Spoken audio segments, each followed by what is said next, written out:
Yesterday, what we talked about yesterday was factoring.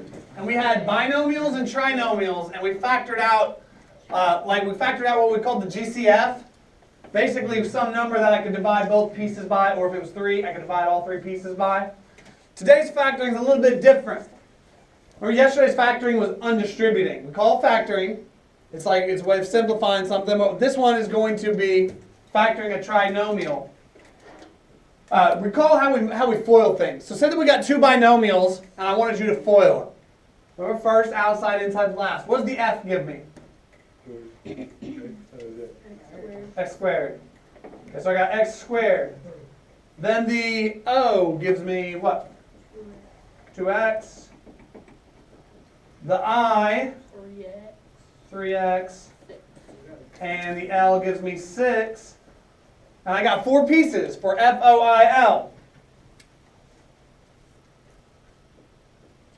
But a lot of times you can put the O and I together if they're like terms. So really, what does this turn into? X squared plus 5x plus 6. X squared plus 5x plus 6. So when you take 2 binomials and you FOIL them out, you multiply 2 binomials, you get 4 pieces, and a lot of times the middle ones go together. So FOILing 2 binomials gives you a trinomial.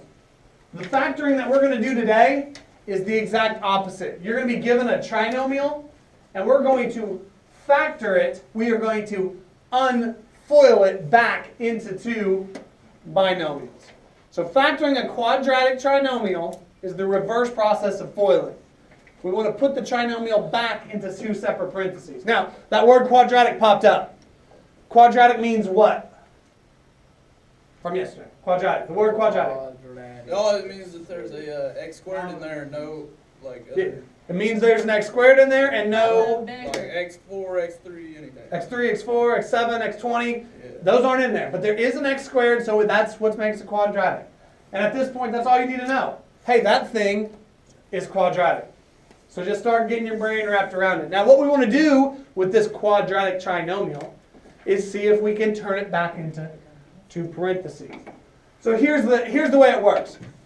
If the trinomial does not have a coefficient right here, which it's not today, this factoring process is not that hard. Unfoiling is not that hard. When you start putting numbers here, I'm not going to promise you that it's easy. But without a number here, follow this simple process and it's going to work.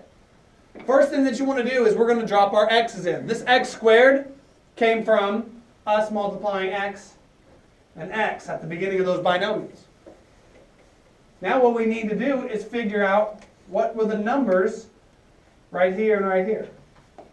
What numbers went there? All right, there's a pattern to figure out those 2 numbers. Now the pattern works like this.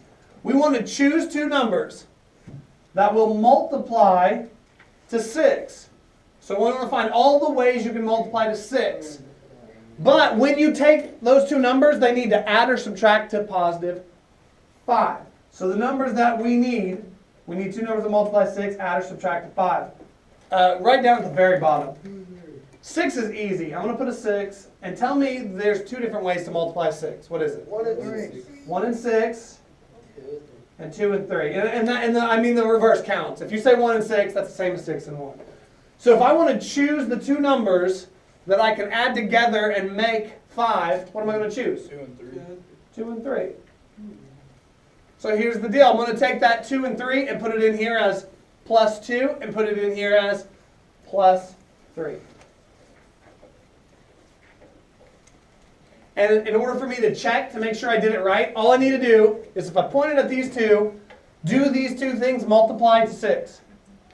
Do they multiply 6? Yes. Yeah. If I added 2 and 3, do I get 5?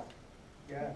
So then you've done it right. You have unfoiled a quadratic trinomial. All right, so let's look at another example on the back side here.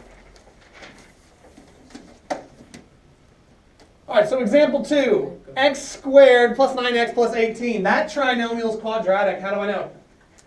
Because it's got x squared, it doesn't have any x3s, x4s, x5s. So it's a quadratic trinomial.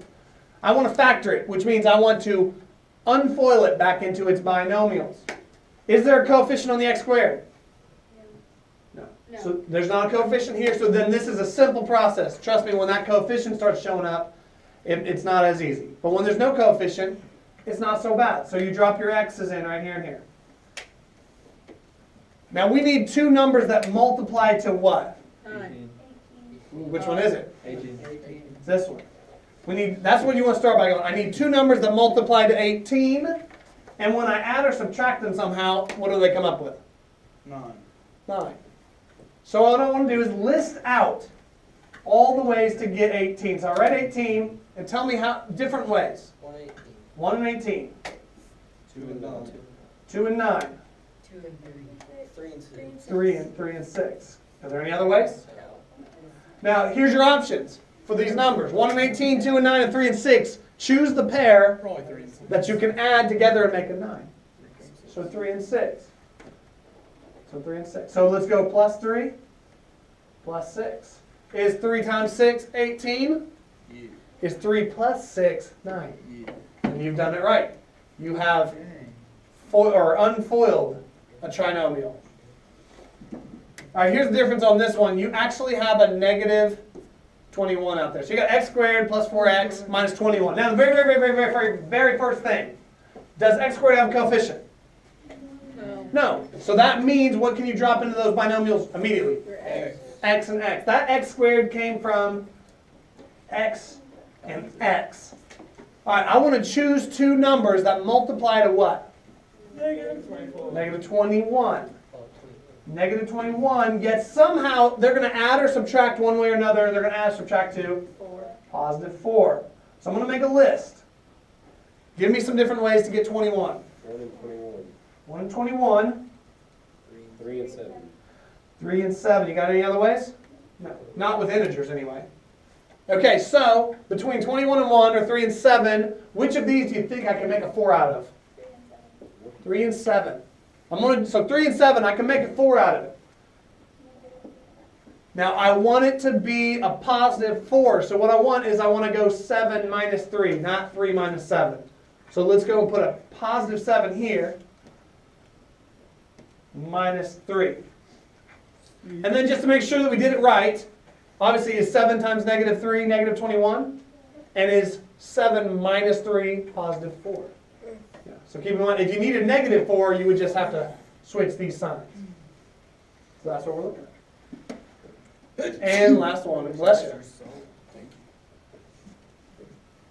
All right, here we go. X squared minus 16x. I don't know, press some buttons. X squared minus 16x plus 64. Oh, it's coming back. It's about coming back to life. All right, x squared minus 16x plus 64. I already dropped the x's in here. Don't worry about all this stuff. We'll talk about that when we get these filled out. I need two numbers that multiply to what? 64. 64. And then they add or subtract to what? Negative 16. So what I want to do is I want to come up with all the ways to get 64. Starting with 64 and 1. There's going to be more than the usual. 8 and 8. 2 and 34. 2 and 32. 4. 4 and 16. Wait, 32. 2 and 32. 4 and 16. I heard 8 and 8. 4 and 65. I put 34. Can we come up with any others?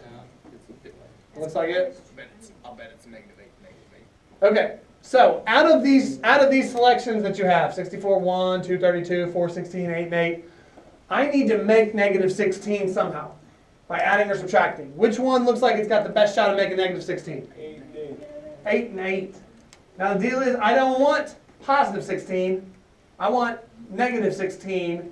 So what do I need to put into these parentheses? Make them both negative. Negative 8 and negative 8. The good thing is a negative 8 times a negative 8 makes positive 64. And a negative 8 minus 8 makes negative 16.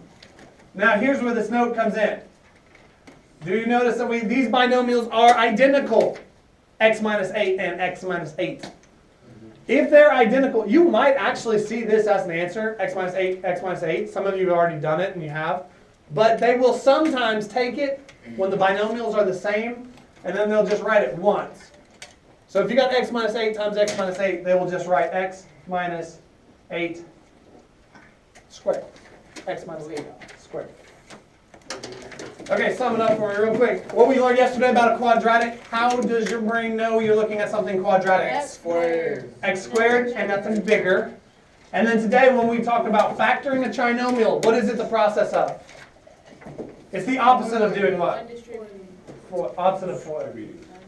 Yesterday it was the opposite of distributing, today it was the opposite of foiling. So factoring means both things, either undistributing or unfoiling. Alright, that's it for 102. Lots more quadratic stuff coming up. Sweet.